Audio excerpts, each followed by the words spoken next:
Muito bem, hoje eu vou fazer a análise caracterológica, a análise de traços deste personagem, Dexter, dessa série muito boa, que tem na sua primeira fase cerca de 10 temporadas, 10 ou 11 temporadas, e que eu, como seriéfilo, considero uma das melhores séries já feitas, tirando o final, que eu achei um pouco deprimente e que não combinou com o tom da série na sua grande parte do tempo, que era um misto de humor com suspense, com mistério, mas grande parte da série é muito boa, Então a análise desse personagem aqui eu vou fazer basicamente em cima de um questionamento de um traço principal dele, que era exatamente a questão do serial killer, da psicopatia que o fazia caçar os assassinos e para assassiná-los, E vamos fazer um questionamento desse traço aqui, se era um traço vingativo ou um traço justiceiro. Vamos fazer esse questionamento, E mais algumas características da personalidade dele.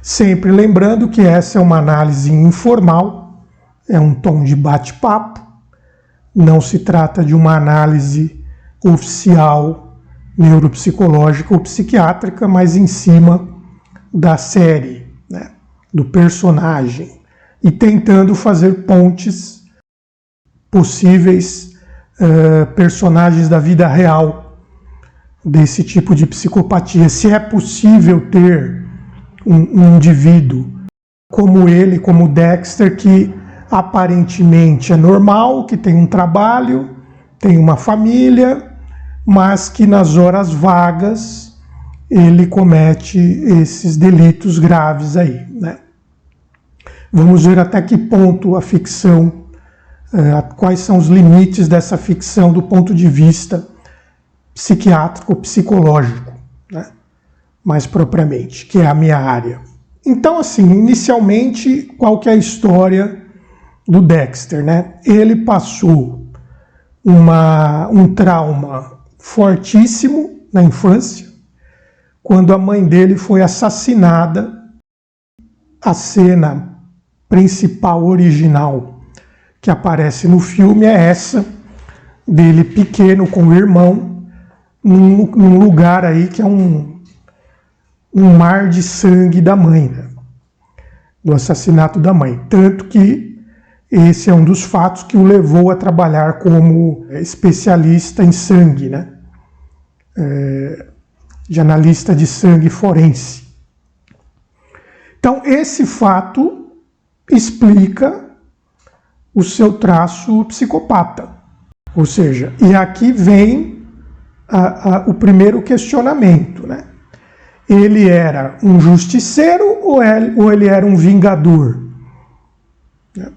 Vamos fazer a diferença aqui. O justiceiro basa suas atitudes numa justiça mais geral.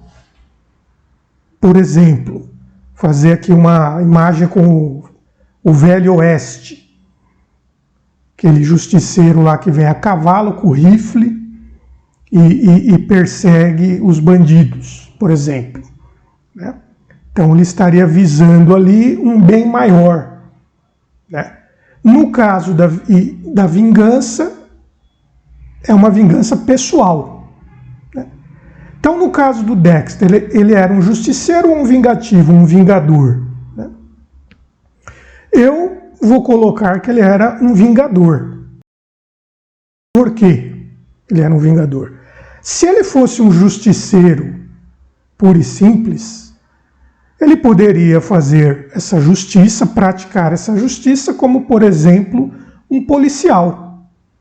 Ele podia ser um policial, ou mesmo na função dele de especialista em sangue, ele cumprir a justiça, né? Ou seja, ajudando a prender as pessoas corretas, né? Os criminosos de maneira correta. Para ele ter essa atitude de ele assassinar as pessoas, mostra novamente que ele era movido por um sentido de vingança, né? E novamente aqui vem o sentimento de ódio que eu citei na análise do Hannibal Lecter, né? E aqui eu quero fazer um esclarecimento. É sabido que os psicopatas, eles não têm sentimentos, correto? Uma das características básicas do psicopata é a ausência, o bloqueio total de sentimento. É uma anestesia interna importante, né? Contundente. Tanto que leva à ausência de empatia, que leva aos crimes, né? O Dexter aqui, nos primeiros episódios, ele relata, fica bastante claro, que ele também tinha um bloqueio afetivo. Ele também não conseguia sentir. Ele até fala lá que ele se via como uma pessoa não humana, que ele não fazia parte da humanidade, né? Porque ele não conseguia entender como os seres humanos sentiam.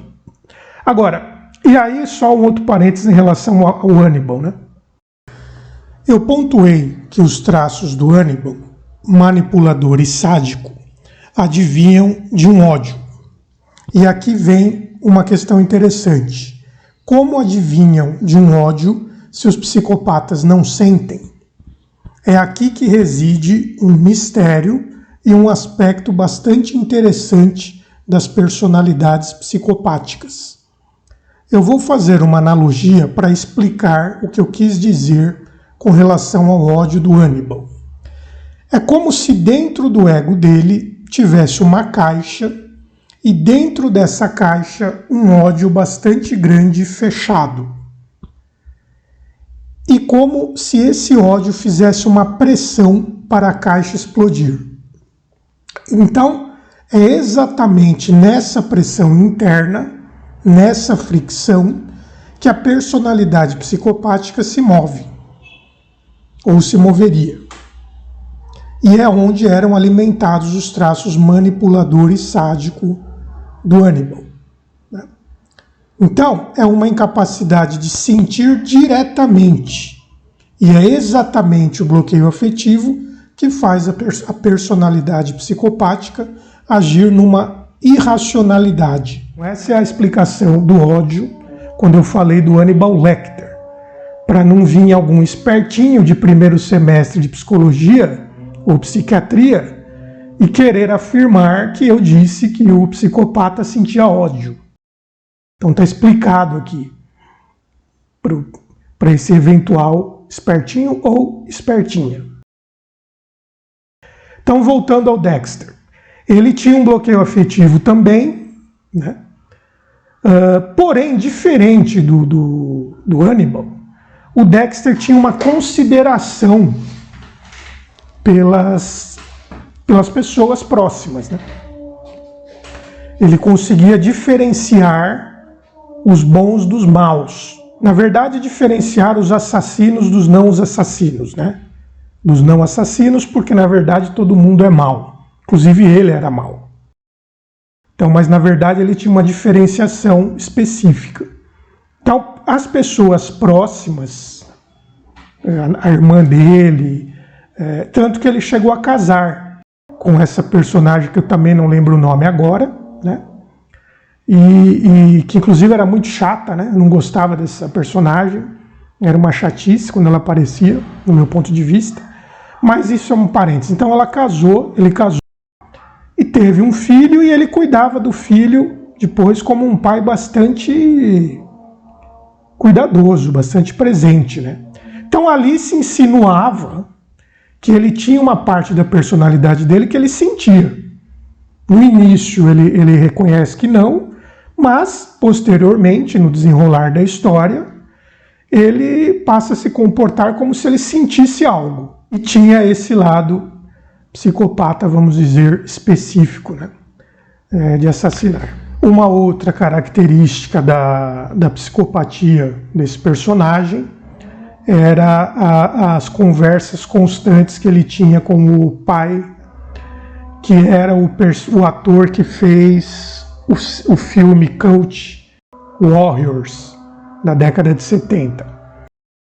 Aquele filme muito interessante também. E ele tinha essas conversas constantes como se o pai fosse um ser presente ali, né?